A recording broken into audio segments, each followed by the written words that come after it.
Alright, what's going on everybody? Anime Rainbow back with another episode. What is going on? Well, Reno. Okay, so we just had a massive time skip this chapter, alright? We just jumped forward an entire month. Reno has essentially passed all expectations. He is no longer on the gloves. He is onto the full suit.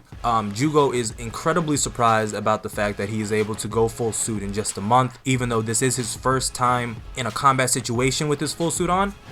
The fact that he has progressed past the gauntlets, having just blacked out last chapter, to having the entire full suit this chapter, essentially with the 4th division at this point. I didn't know he was back and he got placed there. I could have missed something in the previous chapters. I'm playing catch up. I just wanted to throw that out there. Just a little bit of confusion this chapter for me. Nonetheless, it is incredibly badass. Iharu, he's acting like a bitch. That's just my opinion, but you know, he acting like a bitch, right? He's just following behind Reno at this point. He's lost in thought. He didn't want him to get the suit to begin with. He is checked out mentally because Reno is leaving this man in the dust in terms of progression. I mean, he's leaving everybody in the dust in terms of progression, but you know, again, it comes down to this insane progression that is being highlighted throughout this story when it comes to Reno, and is touched on even in this chapter, and something I should have mentioned last video, but you know, this is what happens when you play fucking catch up. You don't get time to get all your fucking thoughts out. The fact that he is able to be considered for being compatible for Kaiju number 6 speaks volume to how much he has progressed. Now, in terms of strength, Kafka and Kikoru definitely outmatch him in combat ability. In terms of just straight progression, because his stats coming into the defense force were so like bare bone, right? They were just average. How far he has progressed in that time has surpassed Kikoru's progression, because Kikoru started at a much higher level and she's gotten higher. So Kikoru, just for example, Kikoru started at a 7, she might be at like a 8.5 right now in terms of strength.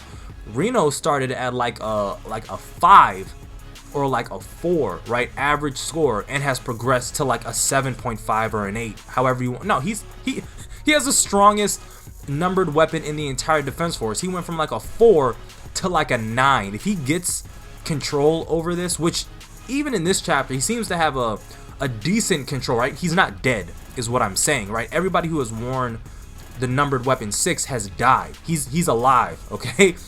So that's a win in and of itself. So yeah, I'd say he is very high up on that list in terms of how far he has progressed. Right under Kafka, if he was to, you know, get a for real handle on this, he'd be right there with him, right, instantly.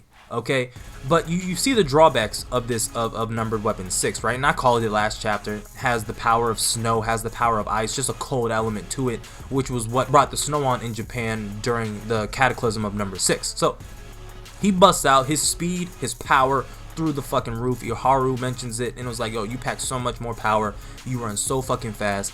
And it's not just the defense force suit that he has to contribute to this, it's also the fact that Jugo has given him 10 minutes to neutralize this mole kaiju threat that has been popping up before he jumps in and neutralizes it for him. Every time you use a numbered weapon, it drains your life force. That 10 minutes is actually very critical for this young man. If he wasn't able to do it, then, you know, Jugo would have jumped in and handled and dispersed of the mole kaiju. He probably would have tried to dispose of Reno had number 6 taken over his body, which leads to a bigger question. Could he have taken down Kaiju number 6, right? It's been a long time since the cataclysm. Maybe it's gotten weaker. Maybe Jugo has gotten stronger. I don't know. He looks a little bit younger than Isayo, so I don't know if he would have been there during Cataclysm number 6, because I don't know how strong he was back in the day. We're talking about, what, 67, I believe. So I don't know how strong Jugo is, if he could deal with this situation. Who knows, right?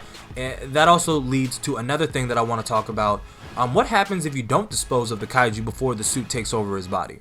This is something that we really have to go back to, especially when we're talking about Hikari, right? And definitely it's more relevant now that you have Reno in this position. We don't know if Hikari was able to control numbered weapon 4 100%. We don't know if she had the mastery of numbered weapon 4 like her husband Isayo had of numbered weapon 2. You get what I'm saying?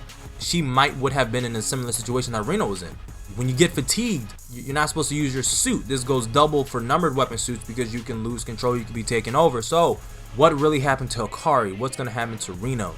It's very clear he's going to have a massive foothold with numbered weapon 6, just given how fast he progressed with just the overall handling of his suit. So this leads to the final question that I got for this video. Is Reno human? That's it. That's all. Is he human? Does he know he's human? Is he really a kaiju human hybrid? It's not far-fetched. Number 9 is in a trench, right? He's in the trenches, creating kaiju, sticking them to side of cave walls. He can absorb humans. That means he has human DNA inside him. There's already a compatibility element to kaijus and humans, because kaijus can absorb humans and humans can wear kaijus.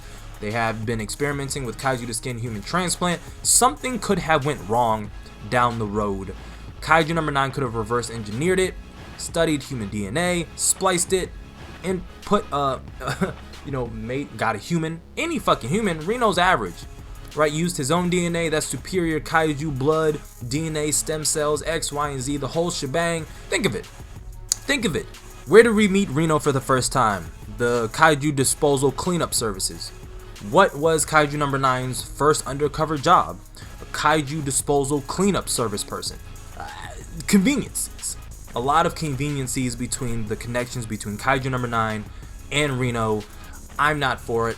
One coincidence, fine. Two coincidences, and three coincidences, it's a pattern, and I don't believe in coincidences after that. But I've rambled on long enough. If you made it to the end, thank you. If you are new, go plus ultra and smash the subscribe button. Let me know you rock with the content that I put out on the channel. Like the video if you like the video, dislike the video if you dislike the video. Comment on the video your thoughts about what you think is going on. Am I talking hot cheeks about Reno? I don't think so. Coincidences are just too dime a dozen, especially when you're talking about fiction, especially when you're talking about shonen. He's a cool dude. It just gives me real Young Justice, Superboy, Red Sun, Lex Luthor type of vibes. But subscribe if you are brand new. I will keep the content coming frequent as infrequent as possible. I'm out.